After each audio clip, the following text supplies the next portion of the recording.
we consider the very simple linear model in high dimensions. So we observe the pair x and y, where y is equal to x theta star plus z. So x is an n times p matrix, and we assume for simplicity that the columns are normalized. So, but we can make all the theory works without this condition up to some technicalities. So the noise z is a Gaussian vector, and the regression vector theta star is unknown, and this is what we want to estimate. So we consider here the high-dimensional setting, where the number of parameters p is larger, much larger than the sample size n.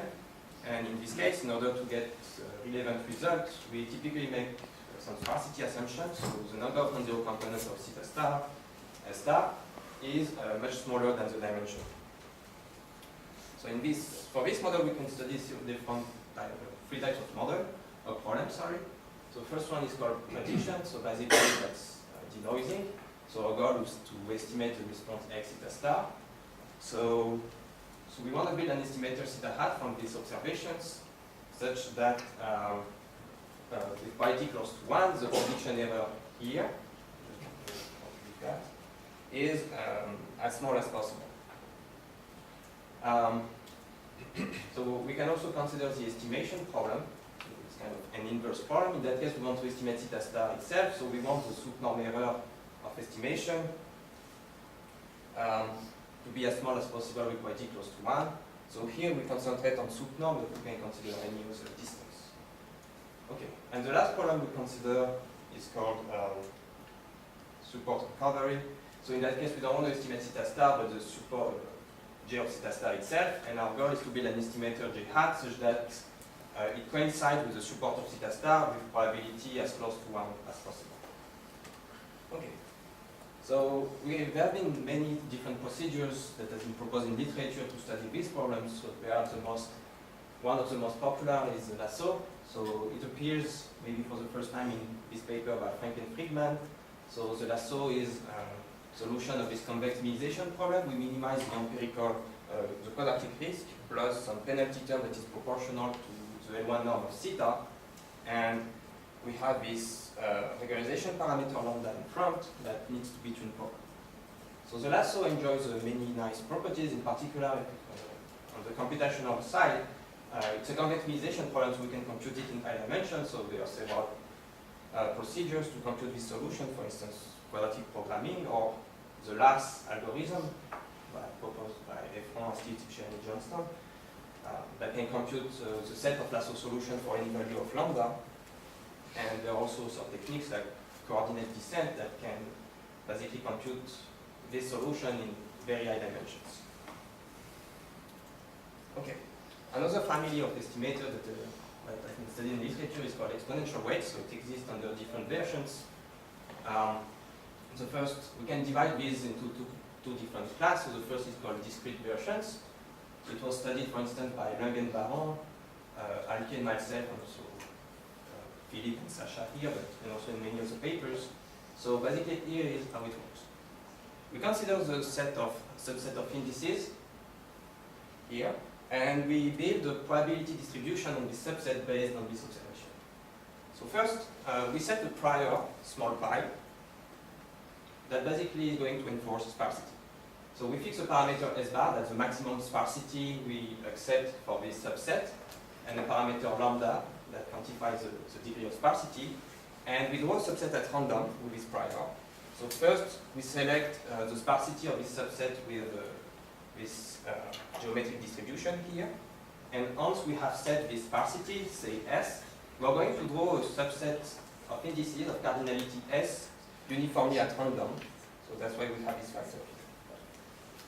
So next, we build the posterior based on the observations. So we multiply this prior by this exponential factor that is proportional to the residual, to this residual here. So KGY is the orthogonal projection of the observation vector Y onto the submodel that is generated by the columns of X with their index small j in this subset J. And this quantity is the residual. So once we have this posterior, we can build several estimators of theta star, and we can simply consider the posterior B. So this estimator here is the LISCO estimator in the submodel generated by the subset J, and we take this weighted sum. So this estimator, we can compute this estimator in practice using an CLC approach, and we can compute this estimator for moderately large dimensions. So for P the order of a few thousands, we can do it no problem. But this is not the only choice, possible choice possible. So if we have this prior, we can consider, for instance, the maximum a posteriori. So we select the subset J hat that maximizes this posterior, and then we compute the least square estimator in this submodel. Actually, this estimator was considered in a slightly different version by Abramovich and Richstein in sparse Bayesian estimation. So I'm going to come back later on this point. Finally, we can also consider continuous versions of exponential weights. Instead of putting a prior on this subset of indices, we can put a prior on this set of vectors on RP that's going to concentrate on a small neighborhood of the sparse vectors. So this continuous version has been studied in several papers and different frameworks, for instance by Gattoni for classification, but also integration by Arnack and Sacha here, and also by Arnack and Joseph Samuel. Okay. So let's see what we can say about prediction with exponential weight. So here is one of the results we proved in this paper. I'm going to come back later on this point. So basically, we don't need to assume any condition on the design matrix. And if we choose this parameter lambda correctly, of the order of P, then we can show that with yt close to 1, the prediction error is bounded by this quantity, sigma squared times S star of P divided by n. So this is not the first result for prediction in the literature. For slightly different version of this exponential weight, we can show in expectation the following prediction bound. And here we have the sharp prediction rate. So we can see that we have the factor log EP divided by S stars instead of this factor of P here. So the difference is that we obtain this result in probability, whereas the existing result, the previous result, were in expectation. Okay. But if we want to do prediction with the lasso, so there have been many different, a lot of results in the literature, so I'm just going to cite this one by Bickel, Vitov, Tibakov, Sacha here. So in that case, we need to assume a condition on the design matrix in order to say something. So we consider here this ratio. So this the L2 norm of x theta divided by the L2 norm of this subvector delta j. And we minimize this quantity over all this subset of vectors. So basically, when we do that, what we build is a kind of a restricted singular value, a singular value restricted to the set of weakly sparse vectors. And we want this quantity to be strictly positive. And if this is the case, then we can show the following result. If we choose this lambda regularization parameter here of this order, then with pi t close to 1, we have the following bound on we have the following prediction bound for the lasso. So here, this bound is proportional to sigma squared S star log P divided by n, but we have in addition this factor kappa squared in the denominator. So this factor is valued in a way. So if the design matrix is imposed, this kappa may depend on S star or P and can be potentially small, very small. So this bound can be suboptimal as compared to the result we obtain for exponential weight. Okay. Now we want to consider estimation and support recovery. So we're going to see several examples. So if we consider the very simple case where the design is orthogonal, so in that case P is smaller than n, and we assume that the column are orthogonal and normalized, so this gram matrix 1 over n x transpose x is an identity, then it has been observed in literature that the lasso is equivalent to soft thresholding. On the other hand, it's not hard to see also that the maximum posteriori estimator is equivalent to hard thresholding, and so the lasso is equivalent to soft thresholding. And given this observation, we can show with yt close to 1 that the sup norm error for estimating theta star by either the lasso or the maximum posteriori estimator is of the order sigma times square root log p divided by n. so the noise level. So in addition, if the non-zero component of theta star are larger than the noise level, then we can guarantee recovery of the support by these estimators. Okay, so for orthogonal design, the story is very simple. We know how things works. Now what we want to do is to consider the high-dimensional setting, and we want to see what is possible, what is reasonable to prove in this case. So first of all, we have to deal with the identifiability issue. In high dimension, if there is a vector theta star that satisfies our relation y equal x theta star plus z, then we can find an infinity of vectors that satisfy this relation. So in order for the estimation problem to make sense, we need to solve first this identifiability issue. So what we can, in order to do that, we need to introduce this quantity here, mu s. So it's related to the restricted eigenvalue condition in spirit. So basically we consider so this ratio and we minimize over the set of sparse vectors. So this quantity can be seen as the minimum singular value restricted to the set of S sparse vector. And this is a very simple result. We can guarantee that all S sparse vectors are identifiable if and if the minimum singular values restricted to the set of two S sparse vectors are strictly positive. So that solves the identifiability issue. And what we want to prove is a result of this form. We want to find estimation procedures that satisfies this recurrent inequality if the vector theta star is sparse and if we have identifiability of these sparse vectors and if the non-zero components are sufficiently large, then with y close to 1, the subnorm error of estimation by this procedure is of this order. And we also have a recovery of the support. So we see that the subnorm error is proportional to the noise level, sigma square root log p divided by n. But we also have this additional factor mu to the square that we have to pay in order to take into account the depositeness of the inverse form. Okay, so that's our objective. And we're going to, so the first thing we can do is to check whether the lasso estimator satisfy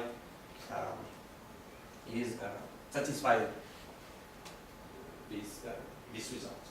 So if we consider incoherent design case, so what is this assumption? So we build the Gram matrix psi equal 1 over n x transpose x, and we want the off-diagonal element of this matrix to be small enough.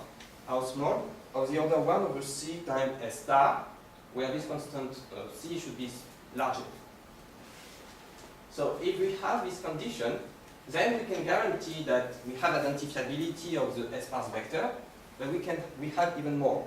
We can show that this sparse minimum singular value is bounded from below by a numerical constant, strictly positive. And in that case, if theta star is sparse and if the non-zero components are larger than the noise level, then we can show with y equals to 1 for the last of the following estimation bound. So the subnorm error is of the order of the noise level, smaller than the noise level, and we also have recovery of the support. So this result was proved by Gunel, by myself for some part. So for incoherent design, the lasso estimator is an acceptable procedure. Now what happens? So what happens is that this incoherence condition is extremely restrictive, so we want to see what happens if we issue a weaker condition on X. So the next condition we can consider is the representability condition. So it has been used a lot in the literature and it takes the following form. First we need to have identifiability, so here. And we assume something more about this matrix X. So basically we assume that this matrix norm here is sufficiently small, here smaller than 1 minus eta for some eta in 0, 1. So there is no real intuition about this condition, so it appears, it's a technical condition that appears when we use this dual certificate proof. So basically what we want to do is to show that if we consider the submodel, we only keep the right components of theta star, and we take the D-square estimator in the submodel. We want to show that this estimator is the lasso solution. Unfortunately, this is not the case. So what we want to show at least is that the perturbation of this Oracle D-square estimator is solution of the lasso. So we compute this, we derive this optimality condition for the lasso estimator, we plug this perturbed version of the Oracle least square estimator, and it turns out that it's going to satisfy this optimality condition if we have this technical condition, if we accept this technical condition. So in this case, this is what we can prove.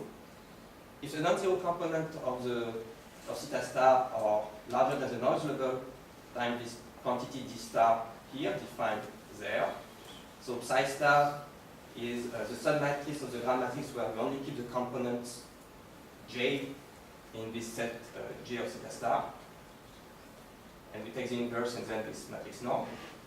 Then we can show with probability close to 1 that the sweep norm error of the lasso is not only smaller, but exactly of this order. The noise level times d star. And in addition, we have recovery of the sweep. So here we need to study this quantity d star. We want, in order to see whether the lasso meets our requirements, we need to make sure that d star is bounded from above by a numerical constant. Unfortunately, if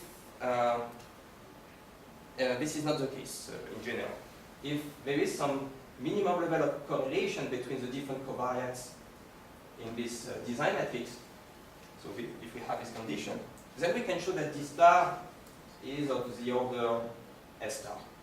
So basically this bound here is going to be S star times the sigma square root log p over n, and the lasso estimator in this case is not going to meet our requirement. Okay. So before we can, just one more remark. So this dual certificate proof has been used in many papers in literature. I think it appears, to my knowledge, for the first time in the compressed sensing theory in this paper by Fuchs, and it was successively taken in many papers in statistics, for instance, Zaoyin way back. Okay. Now we consider the case where the design matrix is Gaussian. That means that X is random with IID standard Gaussian, and we can show the following result for the lasso. If the sparsity of theta star is bounded by n over log p up to some constant, then we have two things. First, with probability close to 1, we have not only identifiability, but this minimum sparse singular value is bounded from below by some numerical constant. And we have the following supernorm estimation bound for the lasso, where the bound is proportional to the noise level, but we also have this additional factor square root S star. So I don't know whether we can improve this bound, but the fact is that, to my knowledge, the best available bound is suboptimal value, this factor square root S star. Okay, so that's the result for the lasso. So what we need to get from that is that as soon as the design matrix is not weakly correlated, the component or the columns are not weakly correlated, we see some additional factors that depend on S star appears in this supernorm bound for the lasso. Now we want to do the same thing for the same study for the exponential weight. So here the story is much simpler. There was no theoretical result for exponential weight when we consider estimations for recovery problem. However, we have some empirical evidence. We observe some on simulations that a good behavior of exponential weight. So if you consider this example that is taken from Candace's paper, so the design matrix X is Gaussian. We use this vector theta star, so the first few components are equal to 1, and we put all the remaining 1 to 0. We choose the noise variance as follows. And in our simulation, we use sparsity S star equal P equal 10, and the dimension of the problem P equal to 1000. So here is typical realization that we get for the lasso on the left, and for the exponential weight on the right. So for the lasso, we see that we estimate correctly the few non-zero components. We also have several, quite many spurious non-zero components. For the exponential weight, we also estimate correctly this non-zero component. And yes? The left one, doesn't it mean that you took a lambda too small for the lasso? I mean, if you want to take a larger penalty, this will shrink to 0. Yeah, but this is also going to... Yeah, they will shrink, but they will still not be zero. Yeah. In that case, we don't have simultaneously supported recovery and estimation. That's what we want to do, is have both simultaneously. That would be the goal. And also, if you want to... You could argue that once you know the support, you should forget what the support yeah, is. and also another limitation of this is that when you choose lambda too large, then in order to make sure you get support recovery, you need the non-zero component to be sufficiently large, much larger than this lambda. So it's not optimal. But it can work if you have very large non-zero components. But we can't get all situations then. So yes, on this set, so this component here are non-zero, but by nature of this exponential weight estimator, this vector is not sparse, but it happens that these components are extremely close to zero. So maybe there is something to be said in theory for this estimator. So that's the motivation of this slide. So if you want to recapitulate the state of the theory, so if you consider from the computational aspect, so lasso is great, we can compute it in very high dimension. Exponential weight using MCLC, we can get only moderately large dimension. Then for the statistical aspect, we get an estimation. If we consider prediction, lasso needs some condition on X that can be suboptimal. Exponential weight is minimax optimal without any condition on X. Now for soup norm estimation and support recovery, we saw some example that lasso is suboptimal. And for exponential weight, there is no theoretical reason. So in this work with Eri, our goal was to complete this part of this table. Okay, so here is our new result. So recall here the definition of the posterior. And given this posterior, we can build several estimators. We can consider this randomized version of exponential weight. So basically, we draw the subset J at random with this posterior distribution, and given and then we compute the least square estimator in the associated submodel. Or we can simply take the posterior mean. So in order to establish this estimation bounds for these two exponential weight estimators, what we did was to prove this, what we call posterior concentration property. So here is the first result. If we choose this lambda parameter of the logarithmic p order, then we can show without any condition of x with priority close to 1 that this posterior is going to put most of its weight on subset J or sparsity at most 1 plus epsilon s star.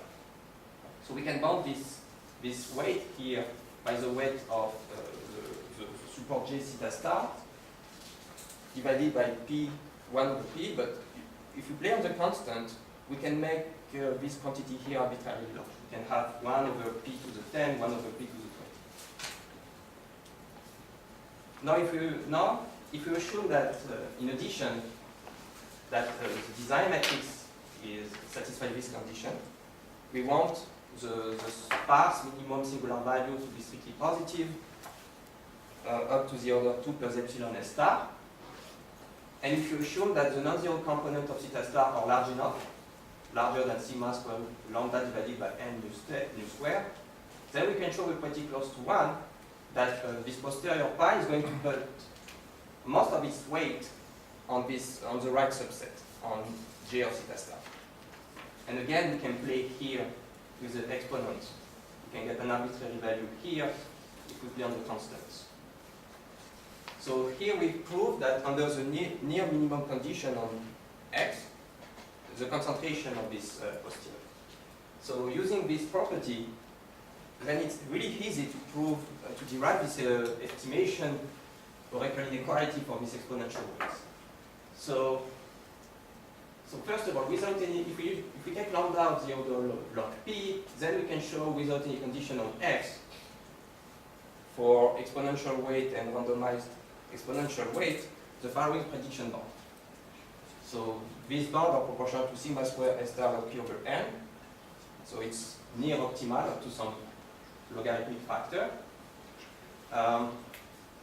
we obtain a numerical inequality in probability, whereas existing results were in expectations, and the approach is new. I mean, previous results typically used a convex duality argument combined with time lemma, so here we simply use this concentration of posterior. Yes? Oh. So we can also get result for estimation.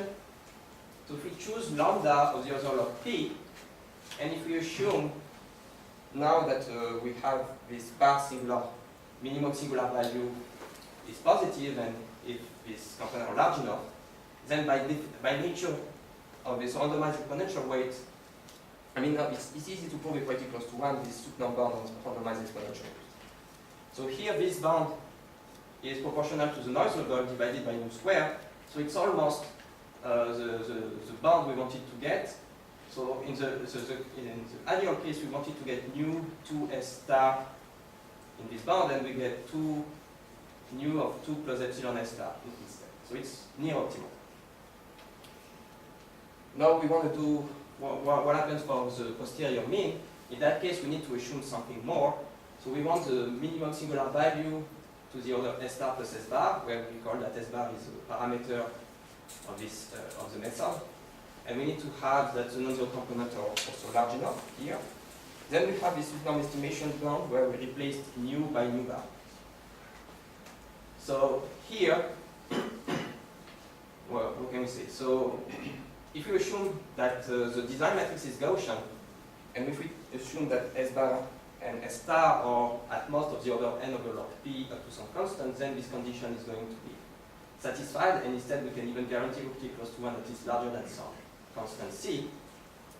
So this bound is going to be of the order the noise level. And we have something similar for the randomized exponential weight under weaker condition. So that's what we can say, that in theory, we prove that randomized exponential weight and exponential weight enjoy better sup norm estimation rate than the lasso. So then the condition to establish this result for the randomized exponential weight is near minimum. And so that's a very good news. So we have no theoretical proof of the fact that lasso, that exponential weight perform better than lasso for statistical purposes. So if you want to study support recovery, then under the same condition as for estimation, then we can show by nature of this randomized estimator, we immediately have selection of the support. Now if you consider the posterior mean is not sparse, but if we just perform some thresholding, then we can prove easily the recovery of the support by the thresholded exponential weight estimate. So I'm going to skip that part. Okay. How many times? Okay, so I'm going to skip that. So just want to give some element of the proof. So everything is based on this posterior concentration of the posterior. So the idea, what we do, we build this ratio of phi of j over phi of j star, and we want to show that this is extremely small. So just plugging the definition and using some algebra, we can show that this ratio is equal to this quantity. And here this part is equal to this residual term plus 2 stochastic terms. So now we need to control this. So in order to do that, the two quantities that are going to play a role are the cardinality of the set J, and also the cardinality of the intersection of J with J star, the right subset, equal to T. So using some algebra, we can show the following control on the cardinality of this set is of this order. And this is going to be useful here, because we're going to use Eulenburg argument plus some deviation inequalities for these Gaussian terms and these chi-square terms.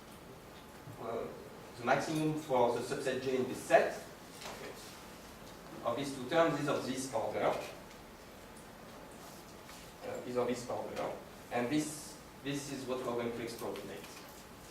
Okay, so now what we do, we take the sum for subset J different J star of this ratio, and we can show, it's not hard to show, that this is bounded by these terms where we have exponential of this quantity AST. So in order to show that this sum here is small, we need to show that AST, for any value of AST, is negative. and extremely negative. So to do that, we need to consider two cases. The first case, where the cardinality of S is larger than S star, 1 plus epsilon S star. So in this case, what happens is that, this term is always positive, so it's going to hurt, and it's not good. This term is negative, but it's not going to hurt us. But this term here is negative. So this is going to help us. So what we, in that case, if we choose this lambda parameter sufficiently large, of the order of p, this term can compensate completely for this one, such that this quantity becomes extremely negative. So that's how we deal with this case. Now, in the other case, when S is smaller than S star, this quantity here it becomes positive, so it's no longer going to help us, quite to the contrary. This term is also positive, so the only thing that can save us is this residual term. So here it's not hard to show this lower bound. We can show that this residual is larger than 1 over 2 sigma squared times rho squared mu squared and S star minus t. So nu square is this minimum singular value restricted to sparse vectors. And we can show that in order to make this quantity small, what is going to help us is this rho factor, that is the minimum non-zero component, the value of the absolute value of the mean of the non-zero components of theta star. If this value is sufficiently large, if the signal is strong enough in a way, larger than sigma square root lambda divided by nu square n, then we can show that this quantity is going to completely cancel these two terms. So this is going to be negative, and in the end, this sum here is going to be extremely small. So that's the idea of the proof, and once we have this property, deriving estimation bounds is extremely easy. Okay, so I am done.